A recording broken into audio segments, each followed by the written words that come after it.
할렐루야. 예, 우리 앞뒤 좌우에 계신 분들과 함께 인사하겠습니다. 은혜와 평강이 넘칠지어다. 은혜와 평강이 넘칠지어다. 예, 오늘 여러분들에게 성탄의 기쁨이 가득하길 축복합니다. 예, 우리 한 번 더 활짝 웃으면서 옆 사람에게 메리 크리스마스. 예, 메리 크리스마스. 예, 오늘 의미 깊은데요. 이렇게 대강절 넷째 주일이고 곧 성탄입니다. 그리고 오늘부터 2층에서 이렇게 수화 예배를 드리고 있는데, 네, 참 감사합니다. 네, 잠깐 절 보시면 제가 한마디 하려고 하는데, 네, 예, 사랑하고, 네, 그리고 축복합니다. 네, 예, 여러분 왜 절 우주인 보듯 하십니까? 오늘 여러분이 함께 봉독한 말씀을 가지고 나는 알파요 오메가요, 이런 말씀의 제목을 가지고 은혜를 나누겠습니다. 오늘 본문 13절 말씀에 이렇게 이야기하죠. 나는 알파와 오메가요, 처음과 마지막이요, 시작과 마침이라, 이렇게 이야기합니다. 여러분 여기 강대상을 좀 주목해 주시겠습니까? 이 강대상 아래에 보면, 여기에 보면 A자가 있죠. A자는 잘 아시겠는데 이쪽에 있는 글자가 뭔 글자인지 모르겠죠. 예, 이게 오메가라는 글자입니다. 헬라어 알파 오메가, 화면에 보여지고 있는데, 예, 그래서 알파와 오메가, 이것을 이야기합니다. 계시록 1장 8절에도 사실은 똑같은 말씀이 나와 있습니다. 나는 알파와 오메가요, 처음과 마지막이요, 시작과 마침이라. 여기에 있는 이 알파는요, 헬라어의 첫 자입니다. 첫 자, 영어로 얘기하면 A에 해당하겠죠. 그리고 또 오메가는 헬라어의 마지막 자입니다. 그러니까 영어로는 Z죠, 그렇죠? Z에 해당하겠죠. 여러분, 이렇게 이 말씀 속에 담겨 있는 의미는, 역사를 시작하신 하나님은 마무리도 당신이 지으실 것이다, 이런 말씀입니다. 즉 창세기의 하나님은 요한계시록의 하나님이 되신다는 말씀입니다. 그리고 또한 창조주 하나님이 심판주 하나님이 되셔서 창조도 하셨지만 이제 세상을 마무리하실 것을 말씀하고 있습니다. 여러분, 주님은 이렇게 알파가 되시고 오메가가 되시고 처음이 되시고 마지막이 되시고 시작이 되시고 마침이 되시는 줄 믿으시길 바랍니다. 이 말씀의 진짜 영적 의미가 뭐냐? 그것은 어떤 어려움이 있더라도, 어떤 외적 상황에 어려움이 있더라도 주님은 당신이 계획하신 일들을 반드시 완성하신다는 하나님의 집념이 담겨 있는 말씀입니다. 즉 나는 알파요 오메가요, 이 이야기는 하나님의 굉장한 자기선언이에요. 내가 역사를 시작하고 모든 일을 시작하였지만, 시작도 내가 했지만, 계획도 내가 했지만, 완성도, 이루심도, 마침도 내가 할 거다라는 귀한 의미입니다. 여기에 하나님의 집념, 하나님의 열정, 하나님의 사랑이 담겨 있는 말씀이에요. 오늘 본문을 통하여 여러분과 제가 알파요 오메가가 어떤 의미인지 구체적으로 함께 오늘 본문에 밝혀진 대로 살펴보려고 합니다. 첫 번째, 알파와 이 오메가가 된다는 말씀은 너를 포기하지 않는다는 말씀이에요. 할렐루야. 이게 바꿔 이야기하면 임마누엘 사상이죠. 임마누엘 사상. 내가 너를 포기하지 않는다, 내가 너와 끝까지 함께 한다는 말씀입니다. 우리 옆 사람을 축복합시다. 하나님은 당신을 절대 포기치 않으십니다. 아멘. 할렐루야.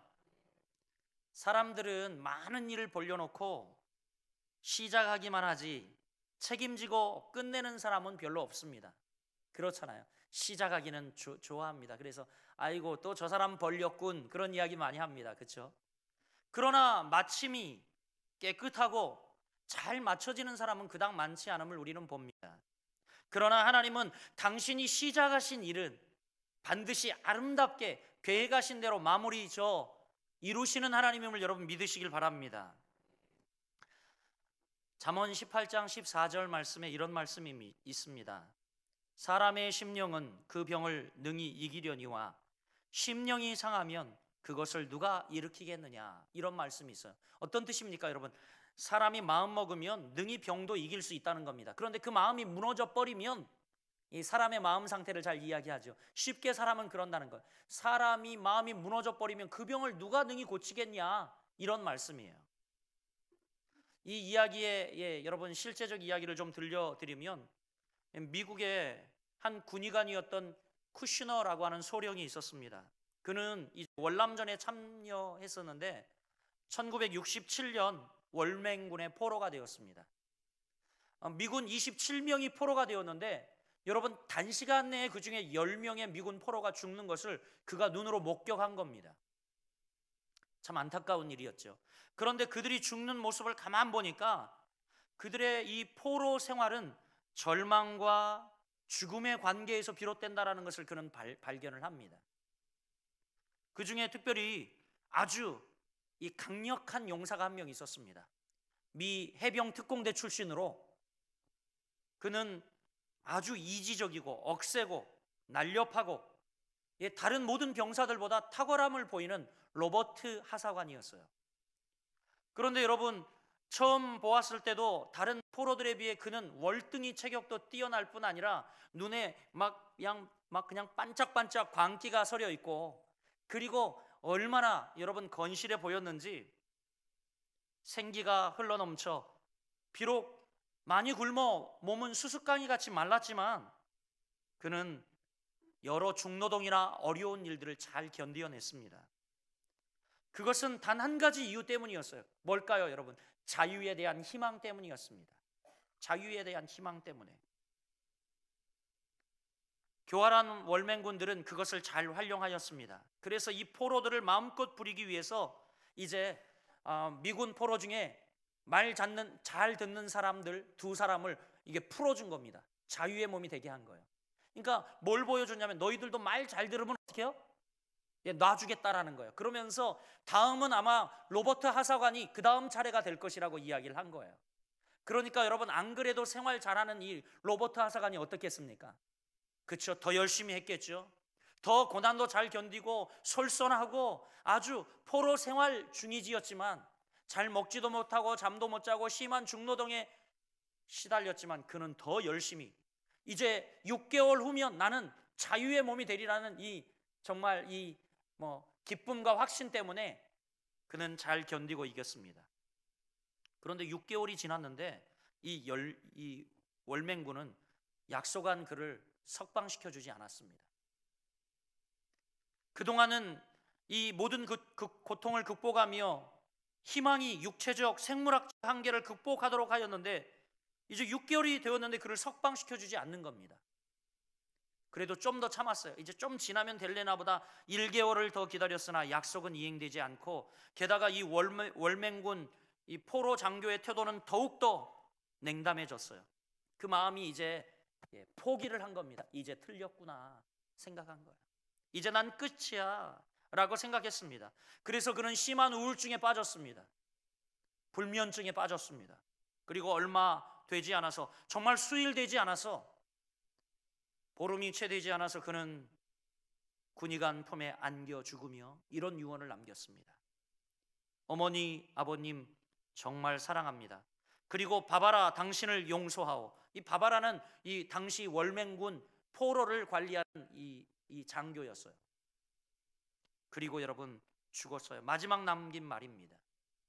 지켜본 이 쿠시너 소령은 이야기합니다. 로버트 하사관은 질병 때문이 아니라 그는 절망 때문에 죽었다, 이렇게 이야기를 하죠.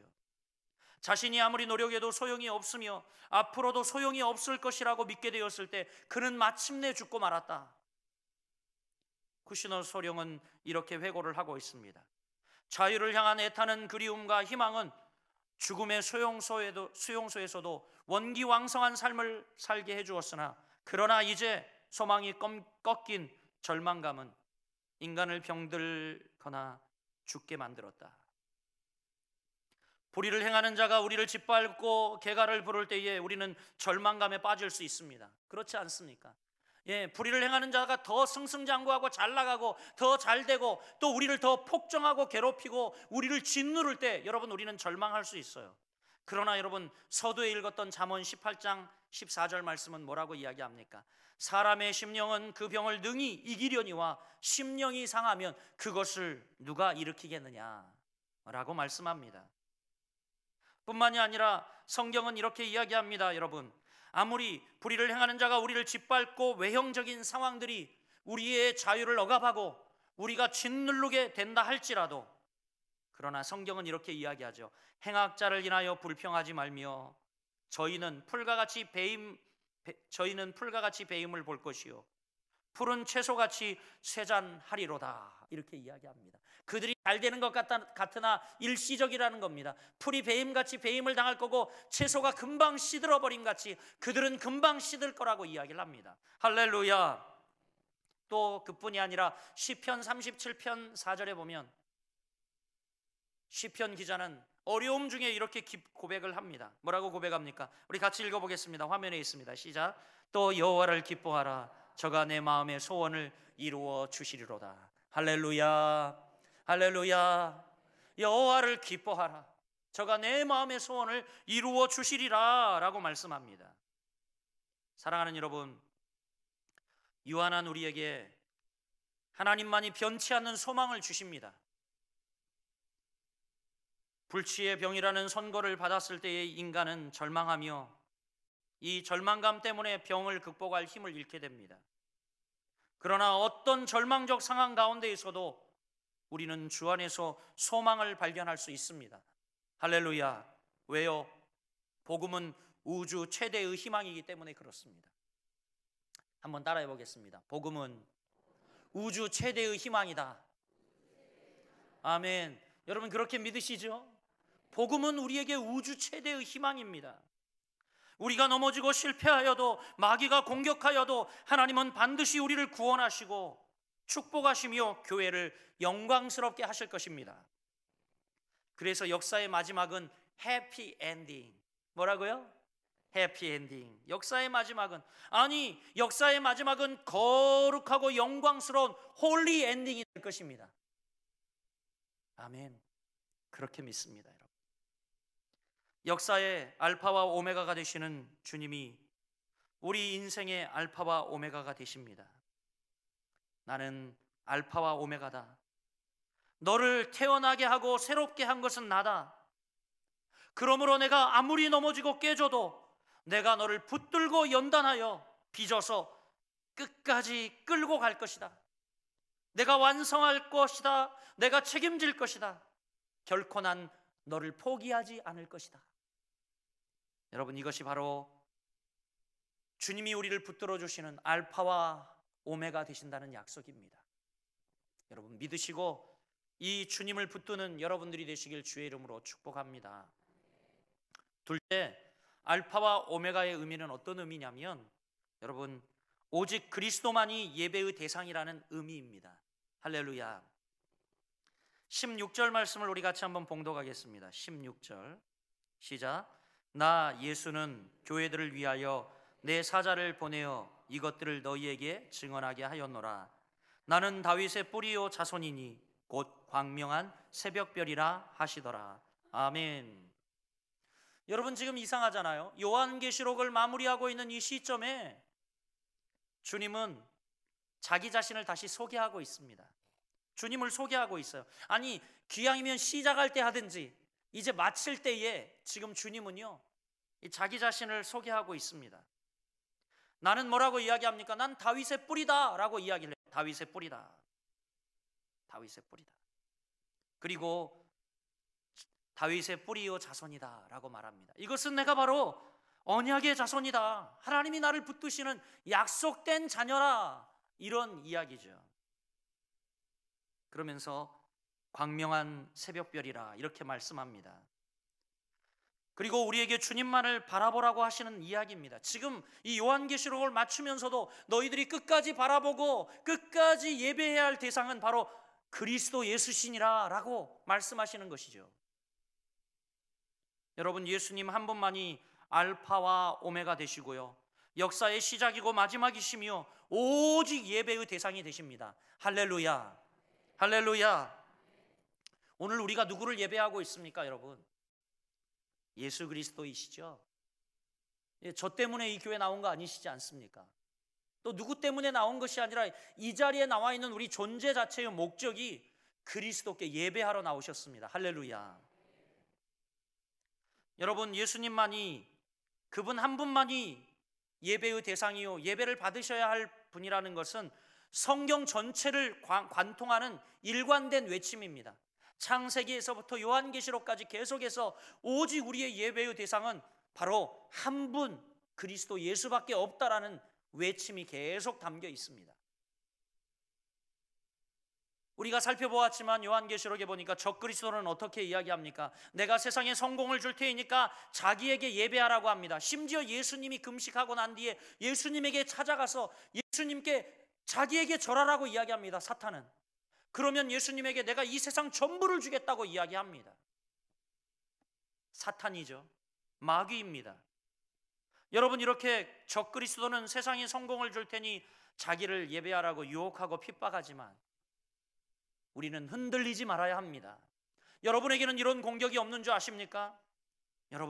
여러분에게도 이런 공격은 지금도 숱해 있지 않습니까? 여러분에게 찾아가 돈을 준다고, 명예를 준다고, 지금 주일 바삐 여러분 예배를 접어두고 물질을 따라가면 성공이 찾아오고, 그리고 부가 축적되고 잘 나가는 줄 생각하는 예배의 대상이 여러분 그곳으로 착각하는 분들이 있어요. 이것은 여러분 마귀의 유혹입니다. 사랑하는 여러분, 여러분은 결코 흔들리지 않는 여러분들이 되시길 바랍니다.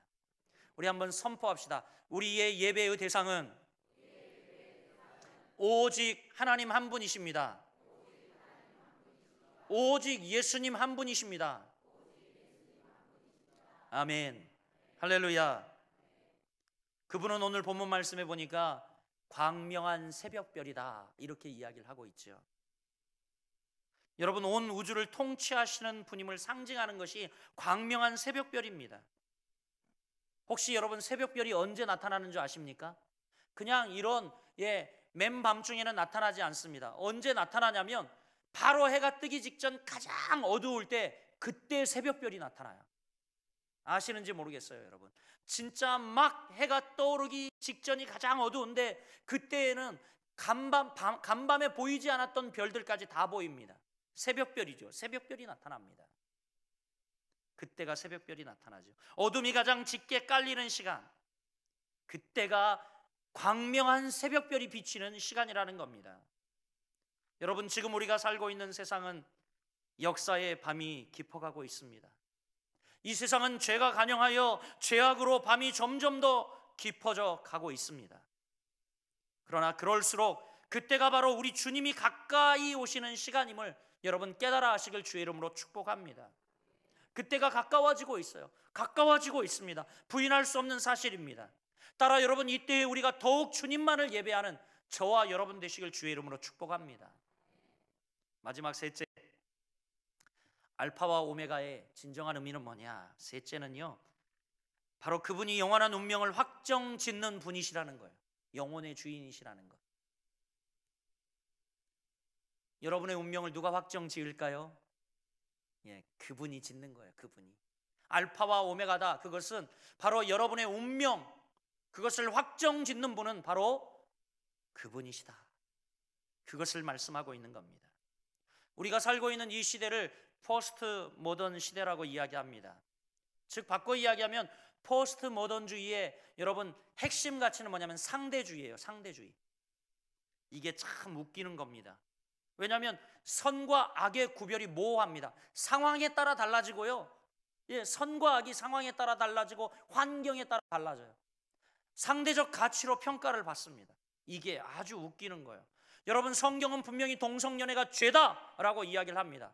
그런데 오늘날은 많은 사람들이 아니 뭐 좀 이 유전자가 이상이 생겨가지고 뭐 그러는 거다 뭐 이러면서 여러분 그것을 옹호합니다. 옹호해요. 그리고 그들도 사랑해야 된다. 사랑하지요. 그런데 사랑하는 것은 사랑이고 죄는 죄라고 이야기하는 겁니다. 그런데 죄가 아니라고 이야기를 합니다. 여러분, 악한 자들도 다 이유가 있어서, 그릇 행하는 자들도 다 이유가 있어서 그렇게 된 것이라고 이야기를 하죠. 선한 자들도 마찬가지입니다. 우리가 모르는 약한 이 약점들이 다 있다라고 이야기를 하죠. 우리가 모르는 악한 약점들이 다 있기 때문에 그러니까 상황에 따라서 선과 악, 진리와 거짓은 바뀔 수 있다라고 이야기를 합니다. 이게 상대주의의 가장 무서운 맹점, 무서운 포스트 모더니즘이에요. 여러분, 그렇습니다. 그러나 주님은 우리에게 분명히 이야기합니다. 주님의 메시지, 주님의 말씀은 그런 모호한 구석이 전혀 없어요. 빛 대신 주님이 어둠이 무엇이고 거짓이 무엇인지 정확하게 드러내실 것을 말씀합니다. 15절 말씀 어떻게 말씀하시는지 우리가 같이 읽어보겠습니다. 시작. 개들과 점술가들과 음행하는 자들과 살인자들과 우상 숭배자들과 및 거짓말을 좋아하며 지어내는 자는 다 성 밖에 있으리라. 아멘. 지금 여러분 정확하게 우리 주님은 성 밖에 있어야 할까? 구원받지 못하고 예루살렘 새 예루살렘 성에 들어가지 못하고 천국에 들어가지 못할 자가 이런 자다라고 이야기합니다. 반면 여러분 14절은 뭐라고 이야기합니까? 이 그 성에 들어갈 자를 이야기하고 있어요. 같이 읽어볼게요. 시작. 자기 두루마기를 빠는 자들은 복이 있으니 이는 그들이 생명나무에 나아가며 문들을 통하여 성에 들어갈 권세를 받으려 함이로다. 아멘. 우리 주님의 메시지는 명확하죠. 들어갈 자와 들어가지 못할 자를 분명히 이야기합니다. 그런데 요한계시록은 이렇게 천국에 들어가지 못하는 사람들을 명확히 못 박아 이야기하는데 지금 성경에서 개, 여기 15절 개들과 이렇게 이야기하는데 개는 성경에서 부정한 짐승을 상징합니다. 그리고 도덕적으로 부패하고 불의한 자들을 상징하죠. 그래서 하나님을 믿지 않는 자들을 개라고 이야기합니다. 개라고 이야기를 하죠. 여러분 누가 개라고 호칭을 받았습니까? 바리새주의자들이었어요. 그들은 율법을 잘 알고 있었어요. 하나님의 말씀을 너무 잘 알았지만 하나님을 믿지 않았어요. 그렇기 때문에 예수님이 이 회칠한 무덤 같은 이들 너희들이 개다 행악자다 라고 이야기를 합니다. 그들은 들어가지 못한다 라고 이야기를 하죠. 뿐만이 아니라 여러분 뭐라고 이야기합니까? 이외에 다루는 자들, 점술가, 음행하는 자들, 살인자들, 우상 숭배자들, 거짓말을 좋아하며 지어내는 자들은 모두 하나님 나라에 들어가지 못한다고 말합니다. 여러분 이렇게 천국이 천국인 것은요 악이 들어가지 못하기 때문에 천국인 거예요. 할렐루야. 옆 사람에게 이야기합니다. 천국이 천국인 것은 악이 근접하지 못하기 때문이다. 아멘. 그렇습니다 여러분. 물론 이런 죄인들도 어린 양의 보혈로 정결케 되면 그 다음 구원을 얻을 수 있지만 천국문을 통과하는 거룩의 기준은 엄중함을 우리에게 보여주고 있습니다. 지난주에도 말씀드렸지만 여러분 우리가 구원은 하나님의 전적 은혜로 받아요. 우리의 믿음의 고백으로 구원을 받습니다. 하나님의 은혜죠. 무조건적 택정이에요. 구원은 이렇게 받지만 여러분 우리의 상급은 우리의 행위로 받는다는 사실을 여러분 믿으시길 바라요. 우리 칼빈주의가 잘못하면 이렇게 빗나갈 수가 있어요. 그냥 정말 우리가 믿음으로 구원받으니까 다다라고 생각하고 우리의 삶은 전적으로 우리가 책임지지 않으려고 합니다. 그런데 여러분 칼빈 선생님도 그렇게 이야기하지 않았어요. 우리의 구원은 전적인 믿음으로 우리가 구원을 받지만 하나님의 전적 은혜로 우리가 전적으로 부패한 우리들이 구원을 받지만 그러나 상급 면류관은 우리의 행위로 받는다는 것 여러분 기억하셔야 할 줄 믿습니다. 여러분 우리는 결코 천국에 들어갈 수 없던 죄인들이었습니다. 하지만 오늘 말씀처럼 어린 양의 보혈로 두루마기를 씻을 때에 우리는 감히 천국문에 들어갈 자격을 받았어요.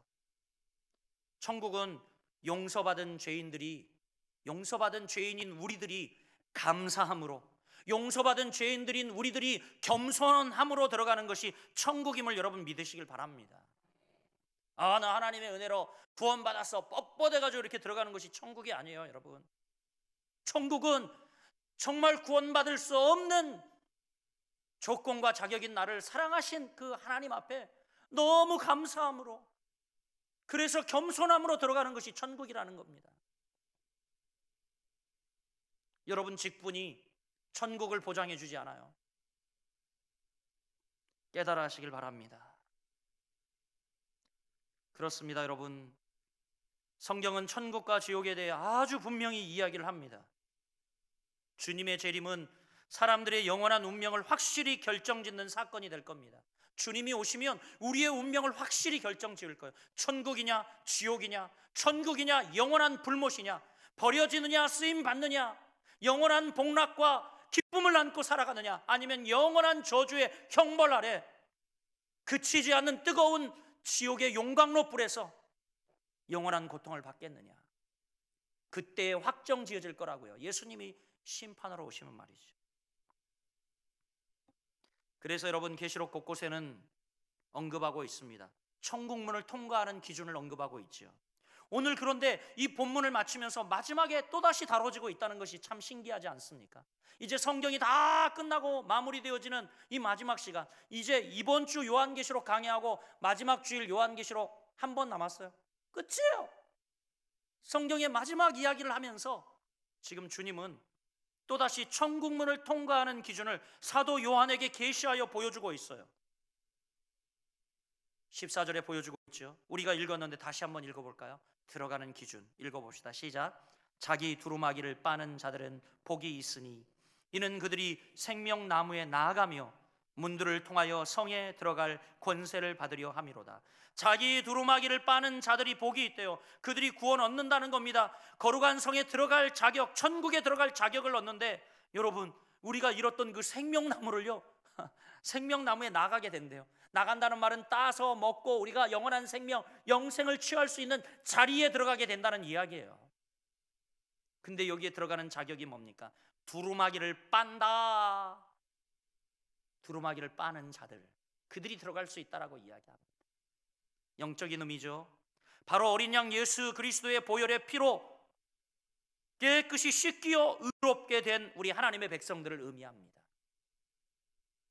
보혈로 거듭나는, 예수 그리스도의 보혈로 거듭나는 중생을 체험한 사람들만이 천국에 들어갈 수 있다는 이야기입니다. 그 보혈로 씻기, 보혈을 지난 자들만. 계시록은 계속해서 주님의 십자가를 강조하고 있습니다. 십자가 복음을 받아들인 사람만이 영원한 천국 생명을 가질 수 있는 거죠. 여러분, 성경이 윤리학 교과서라고 착각하지 마십시오. 성경은 십자가 복음입니다. 성경은 십자가 복음이죠. 윤리학 교과서가 아니에요, 여러분. 요한계시록을 심판의 책이라고 생각하는 분들 많습니다.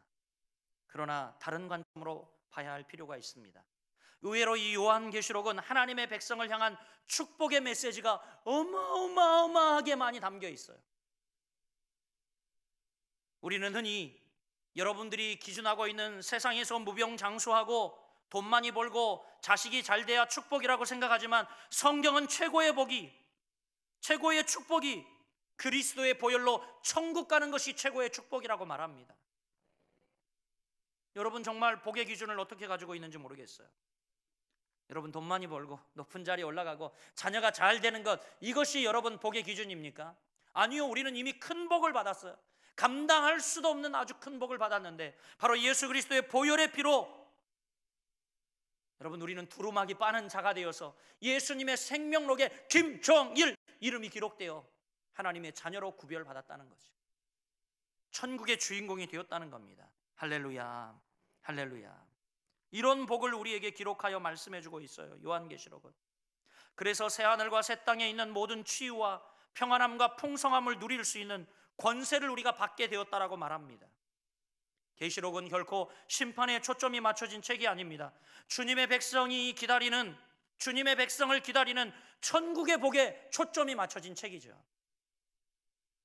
여러분, 그리스도인은 그래서 따라해 봅니다. 살아도 축복이요, 죽어도 축복입니다. 끝. 살아도 축복이고 우리 그리스도인들은 죽어도 축복이라는 거예요. 이미 천국을 소유하며 살아가시는 분들이기에. 말씀을 맺으려고 합니다.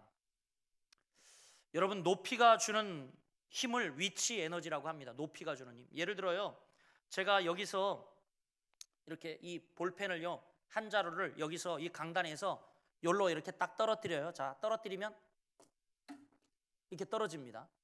근데 떨어지고 말지 뭐 여기에 뭐 흠집을 낸다든가 뭐 그렇잖아요. 근데 제가 이 볼펜을 가지고요, 저 롯데타워 123층 뭐 이런 데 올라가 가지고 슝 하고 이렇게 놓으면 어떻게 될까요? 이게 잘못하면 지나가던 사람 맞박에 맞으면 그냥 죽을 수도 있어요. 진짜라니까요, 여러분. 여기서 제가 이 구슬 하나를 이렇게 살짝 놓으면 여기 떨어져서 아무 상처와 흠집을 낼 수 없지만 123층 롯데타워에서 딱 나버려요, 여러분. 이게 떨어지면 지나가던 자동차 유리를 깨버릴 수도 있어요. 이게 위치 에너지라는 겁니다. 위치 에너지. 같은 물이라도 여러분 높은 곳에서 떨어지면 어떻게 합니까? 어떻게 됩니까? 예, 물레방아를 돌리기도 합니다, 이게. 그리고 더 높은 것과 더 많은 양의 물을 여러분 쏟아 부어 버리면 터빈을 돌려 가지고 전기를 만들어내기도 합니다.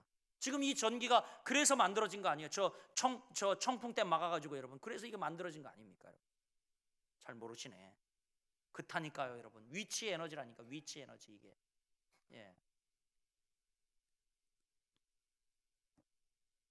사람들은 힘을 가지려고 높은 곳을 향해 끊임없이 올라갑니다.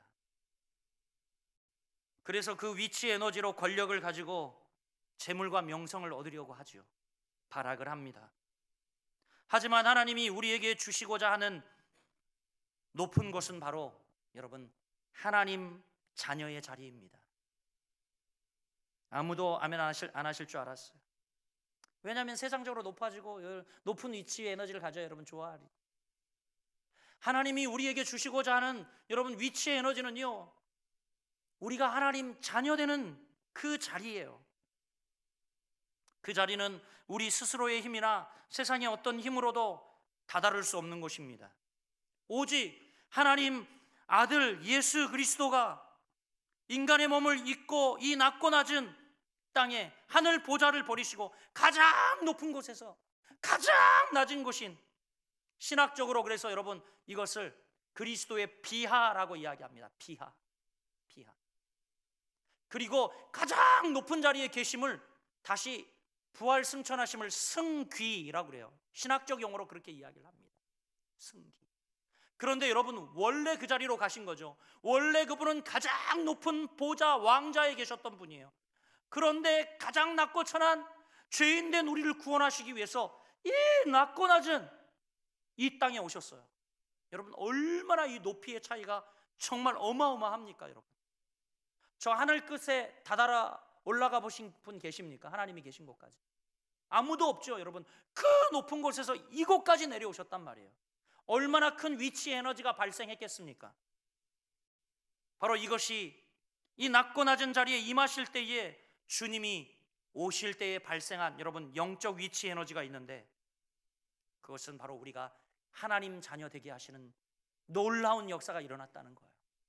죄인이고 구원받을 수 없고 소망이 없고 낙원을 잃어버린 실낙원인 이 인류 백성들에게 예수 그리스도가 하늘의 높은 보좌를 버리고 이 땅에 오실 때에 영적 위치 에너지가 발생했는데, 그것은 바로 우리가 하나님의 자녀가 되게 하셨다는 거죠. 그래서 이것을 깨달은 요한 사도는 요한복음 1장 12절에 뭐라고 이야기합니까? 우리가 잘 아는 말씀입니다. 영접하는 자 곧 그 이름을 믿는 자들에게는 하나님의 자녀가 되는 권세를 주셨으니. 할렐루야.